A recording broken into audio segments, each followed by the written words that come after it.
Viva Voz, com Vera Magalhães.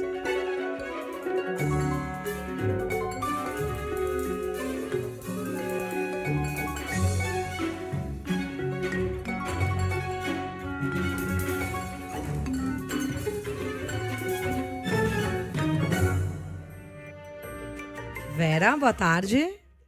Boa tarde, Marcela. Boa tarde, Muniz. Vocês me escutam por esse novo aplicativo e esse meu fone gamer aqui? Perfeitamente, Vera. Boa noite, melhor dizendo, Boa noite, né? Vera. E é isso, a gente está com novidades técnicas aqui, pessoal. Então, estamos testando novas formas de conversar com a Vera e também com outros colunistas. Por isso, essa pequena demora, mas deu tudo certo. Estamos te vendo e te ouvindo muito bem, viu, Vera? Gostei desse visual gamer. Acho que seu filho também vai curtir. Verinha podcaster e gamer. Ai, que chique, gente. Ô, Vera, ontem você recebeu o Arthur Lira no Roda Viva, né? Claro que rendendo várias falas pertinentes, ele respondeu dúvidas dos jornalistas da Roda. Foi um programa muito bom, recomendo inclusive para quem não assistiu que veja nas plataformas de redes sociais e também no site da TV Cultura. Mas eu quero focar numa ação dele de hoje, viu, Vera? Porque o presidente da Câmara adiou por tempo indeterminado a votação do arcabouço fiscal, enquanto a negociação dos ministérios continua. E o curioso é que isso vem um dia depois, justamente, dele dizer que não estava nem aí com as mudanças, né, nos ministérios, que isso era prerrogativa do presidente Lula. Quer dizer, é um método dele? Ele deixou claro que vai continuar negociando como líder do Centrão, Marcela.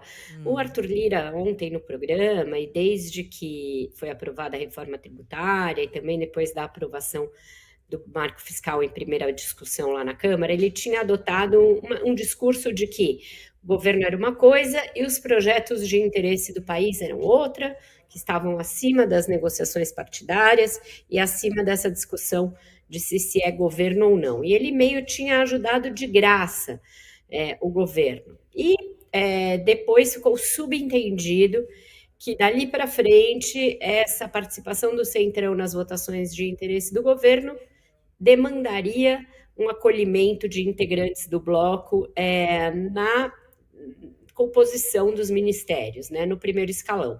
Ontem no programa e numa série de tweets que ele fez, o Lira tinha procurado dizer que não estava diretamente envolvido nessa negociação dos ministérios, afirmando que isso é, como você disse, uma prerrogativa do presidente, que ele que define o timing das reformas ministeriais, falou mesmo lá no centro da roda, mas aqui e ali já havia alguns indícios de um certo incômodo com a demora na reforma ministerial. Quando ele disse, por exemplo, que um cargo como o do ministro Alexandre Padilha é um cargo que tem prazo de validade, dando a entender que havia um certo desgaste na relação da articulação política, que é a responsável, inclusive, por cuidar dessa designação de ministros com o parlamento.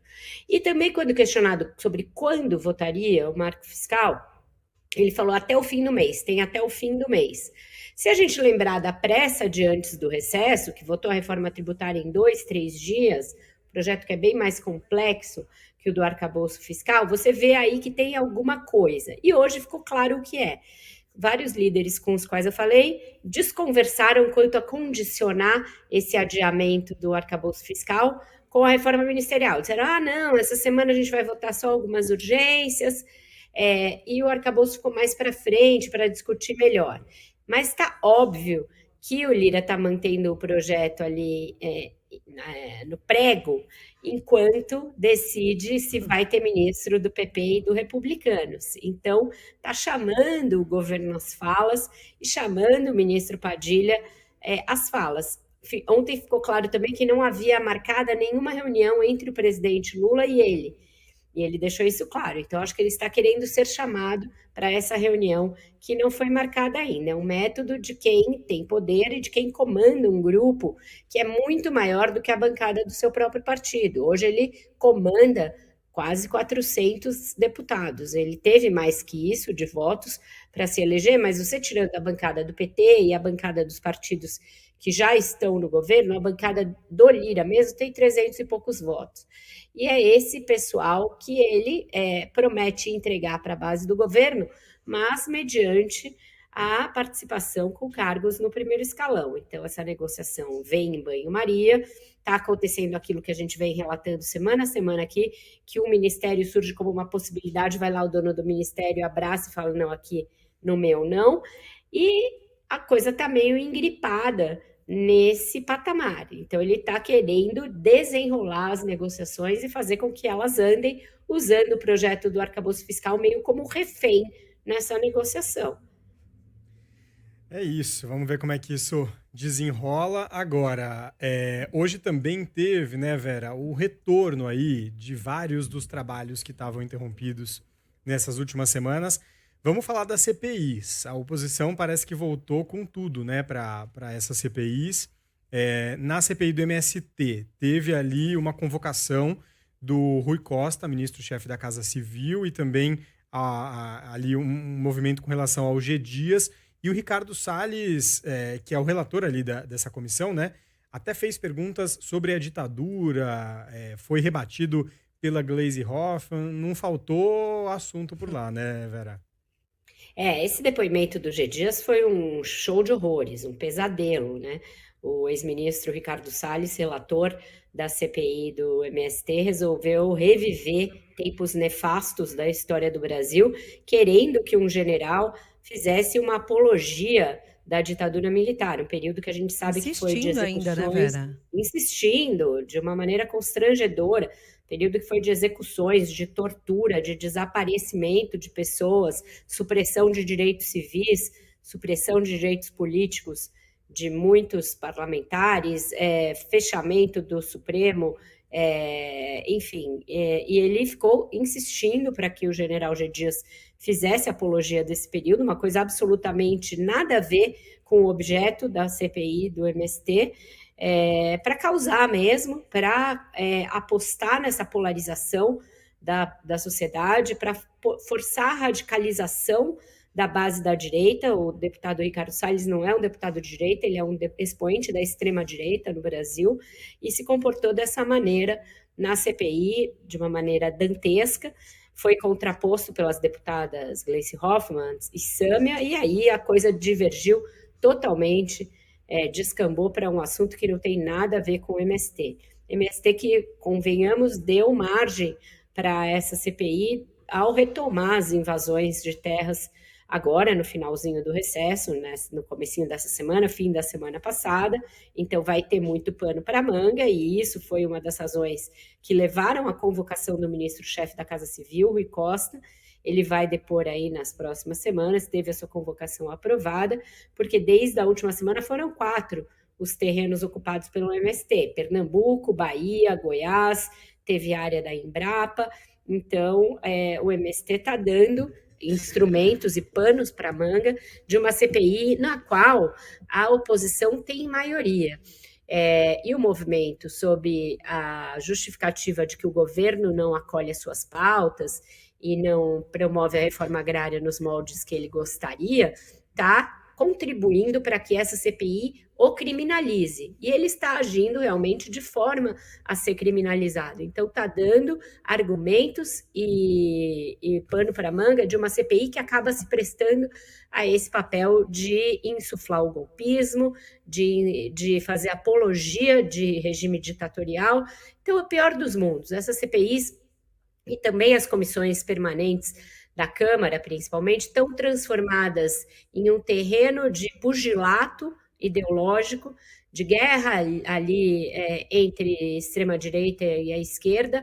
Geralmente essas discussões não levam a nada, elas são absolutamente estéreis do ponto de vista de se chegar a alguma conclusão para alguma coisa, e só servem para manter essa polarização e para que os contendores ali, os brigões de lado a lado, fiquem subindo vídeos nas suas redes sociais tentando lacrar com o seu público. Isso é o pior dos mundos, é o pior parlamento que eu vejo em muitos anos, que levou ali a eleição de figuras que tiveram uma atuação muito questionável, inclusive questionada judicialmente, no tempo em que estiveram no governo Bolsonaro. O Ricardo Salles, que protagonizou essas cenas hoje, teve ali aprovada pela Comissão de Ética Pública da Presidência uma admoestação, porque por gastos do período em que foi ministro do Meio Ambiente. Então é isso, a gente está assistindo esse show de horrores do Congresso. Também foi questionado o Arthur Lira sobre essa atuação e disse que isso estava melhor, que as comissões estavam melhorando, que as CPIs não iam mais ter esse tipo de briga e que o Conselho de Ética agiria nos casos de exagero de deputados e deputadas.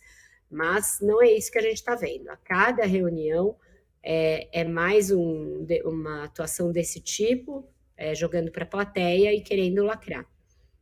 E não é diferente também na CPMI do 8 de janeiro, né, Vera? Também teve bate-boca por lá, inclusive o filho do ex-presidente, Jair Bolsonaro, Flávio Bolsonaro, acusou a relatora da CPMI de vazar dados do ex-presidente, né?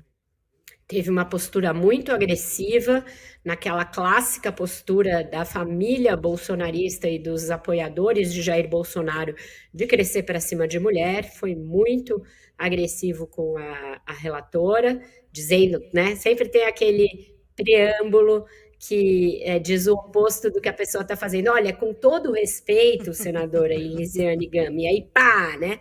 Aquela coisa, aquela agressividade total, acusando de ter sido ela a vazar para a imprensa as informações referentes ao sigilo do ex-presidente Jair Bolsonaro, porque estão num relatório do COAF apontando ali movimentações financeiras do ex-presidente. Já se sabia que esse assunto iria inflamar a CPI.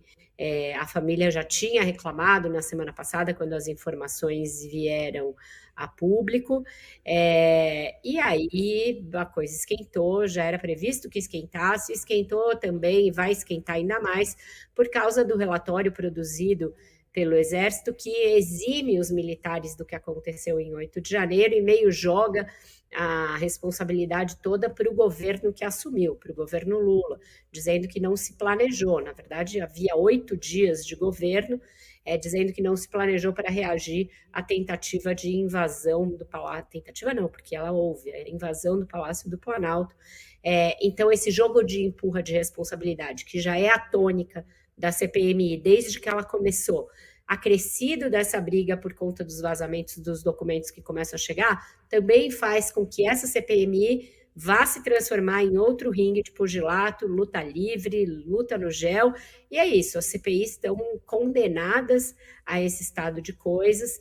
Quem vai cobrir tem que ir lá sabendo que vai ficar ouvindo grosseria e bate-boca o dia inteiro, o que é algo bastante insalubre para o público também, que se dispõe a assistir essas sessões, mas é isso que temos para hoje, é esse o nível do Congresso que foi eleito em 2022. Vera, hoje também teve a retomada dos trabalhos lá no STF, né? O Supremo hoje retomou, teve um discurso ali forte da ministra Rosa Weber, presidente do STF, em defesa da democracia, enfim, e teve o julgamento aí, na verdade, a conclusão daquele julgamento sobre a tese da legítima defesa da honra nos casos de feminicídio, algo que já era debatido e questionado há tantas décadas, e agora se chegou a uma definição até por unanimidade, né? Essa rejeição aí dessa tese. Pois é, Muniz, quando você fala essa expressão, né, legítima defesa da honra, você pensa que está se tratando realmente de uma coisa dos tempos dos homens das cavernas, 1800 no máximo e lá da vai Idade bolinha, Média. Né? Exato, antes ainda, Idade Média ali, porque, né, você imaginar que é legítimo alguém defender a sua suposta honra, né, que já é um conceito muito vago, subjetivo e sujeito a mudanças ao longo dos séculos, com a morte de uma outra pessoa. E uma honra que só cabe para alguns, né? Não é para todos, exato. É para alguns específicos. E é uma analogia com o conceito de legítima defesa, que é quando você está com a sua vida sob ameaça, e aí você reage podendo levar alguém à morte, mas aí em legítima defesa da sua vida, que não é nada de conceito subjetivo, é algo muito objetivo.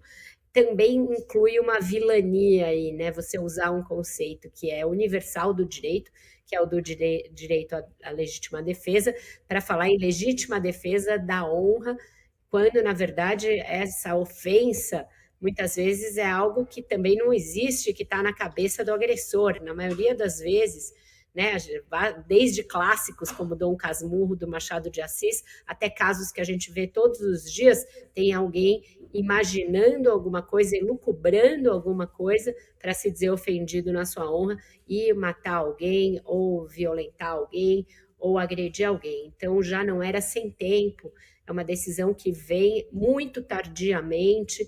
É inacreditável que a justiça brasileira tenha validado, que a polícia tenha validado, que promotores e advogados tenham discutido esse conceito por tanto tempo, até o ano da graça de 2023, século XXI, chegar e dizer que isso é inconstitucional e que não será mais admitido como tese em nenhuma instância de investigação e de processo. Então, vem em muito boa hora os 2 votos mais contundentes contra essa excrescência antiga e anacrônica foram justamente os votos das 2 ministras mulheres, a ministra Rosa Weber, que está para deixar a corte e preside a corte, e a ministra Carmen Lúcia. Ambas falaram que isso era uma herança patriarcal, misógina, machista, inadmissível, e assim, por unanimidade, caiu esse anacronismo, ainda bem, uma decisão muito feliz,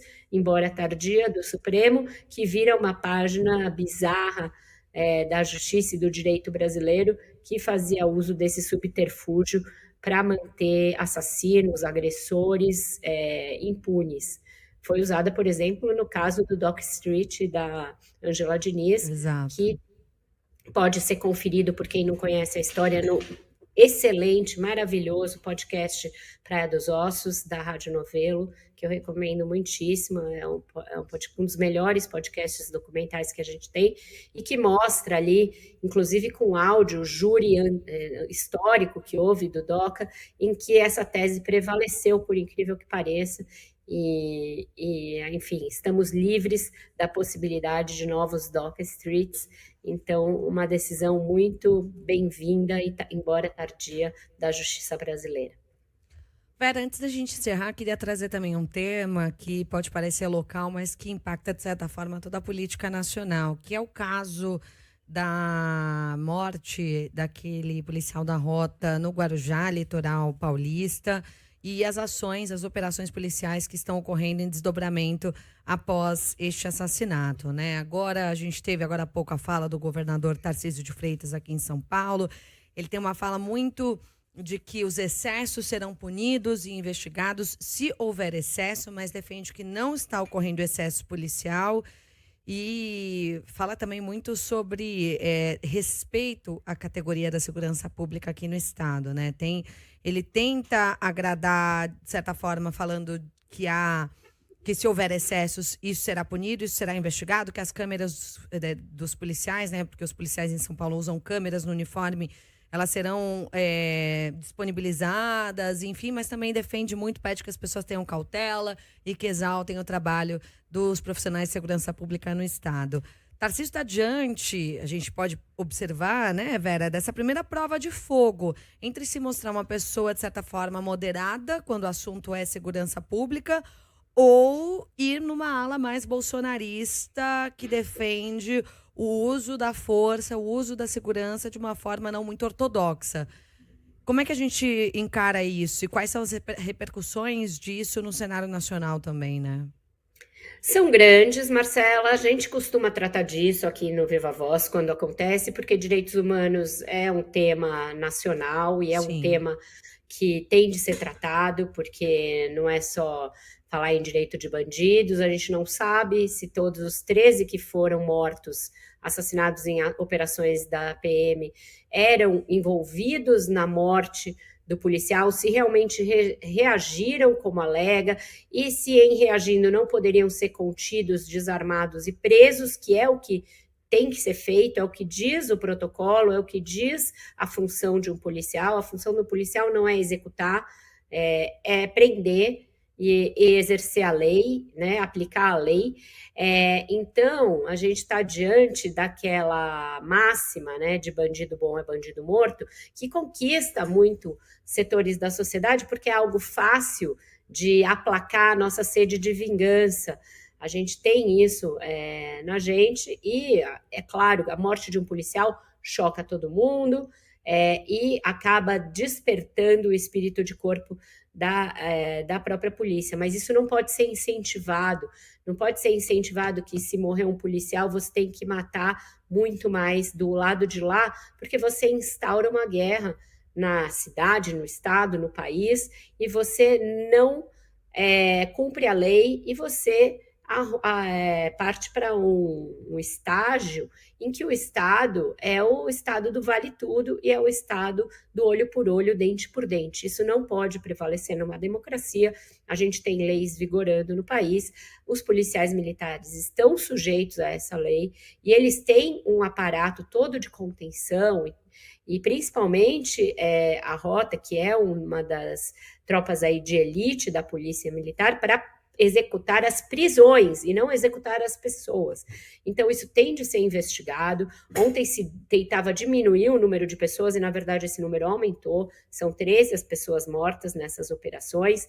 A ouvidoria tem relatos de abusos, eles têm de ser efetivamente investigados e a gente tem de saber se as câmeras dos uniformes dos PMs foram acionadas, se elas estavam funcionando e que tipo de imagens elas mostram, porque também esse aparato foi objeto de muita disputa na eleição para o governo. O hoje governador, então candidato Tarcísio de Freitas, chegou a colocar em dúvida se as manteria, depois decidiu manter, e agora a gente tem de saber se elas estão sendo convenientemente e corretamente empregadas e acionadas, porque se elas existem para serem usadas segundo o preceito, o protocolo correto. Então, isso tem de ser investigado. As pessoas não podem se anestesiar numa postura de olho por olho, dente por dente, comemorar esse tipo de coisa, porque não é isso que vai nos tirar da situação grave em que a gente encontra em relação ao crime organizado na Baixada Santista, no estado de São Paulo, no país. O que vai nos tirar desse domínio do crime organizado que assusta a todos nós igualmente é trabalho de inteligência e trabalho de estratégia das forças policiais e das forças de segurança, e não o extermínio de pessoas indiscriminadamente para vingar a morte de um policial, como há indícios que foi o que aconteceu no Guarujá. Então, precisa ser muito investigado, a gente tem que estar em cima acompanhando quanto imprensa, e a sociedade não pode aplaudir isso, porque isso nos leva para um caminho sem volta, em que, em vez de justiça, se faz vingança, e isso não é um bom lugar para se estar como sociedade. É isso. Vamos de música? Tem pra música... deixar mais leve o clima, né? Pra amenizar aqui um pouquinho. E não é uma música qualquer, música de aniversariante, Vera. Hoje tem muitos aniversariantes, vocês sabem, verdade. né? Só nesta rádio tem 2. Exatamente. Milton Na Jung. verdade, deixa eu aproveitar até, Vera, porque a gente tem o Milton, claro, Carol Moran, e tem a CBN que... Qual é a CBN que tá fazendo aniversário hoje? A gente tá checando aqui pra ter certeza. CBN Belém. CBN Belém gente, fazendo 5 anos hoje, tocando notícia com a gente. Muito vamos bom, né? aproveitar para Então, olha só, esta música do outro aniversariante ilustre do dia fala em tacacá, que é uma das comidas típicas de Belém do Pará. E a música é do Ney Matogrosso, outro aniversariante do dia, é maravilhoso, e leveza com ele mesmo, né? Ele não dança, ele flutua com toda aquela leveza dele. Tacacá não é tão leve, nem sarapatel, nem caruru, mas vamos de Ney Matogrosso. E parabéns para a nossa querida Carol, que está de férias. Parabéns. Vamos fazer um pecado rasgado, suado a todo vapor. Me deixa ser teu escracho, capacho, teu cacho, um riacho de amor. Quando é lição de esculacho, olha aí, sai de baixo, eu sou professor. falando aqui pro Muniz que se a gente tivesse combinado, não tinha casado tão bem a música em homenagem à nossa CBN Belém, também ao nosso querido aniversariante Ney, a Carol Moran e também o Milton Jung, nossos aniversariantes ilustres deste 1º de agosto, mês começando já com muita gente boa fazendo aniversário. É isso, parabéns a todos eles. Vera, Parabéns. um beijo pra você, até amanhã. E é isso. Até Boa amanhã, semana. queridos. Valeu, Tchau, Vera, tchau. um beijo.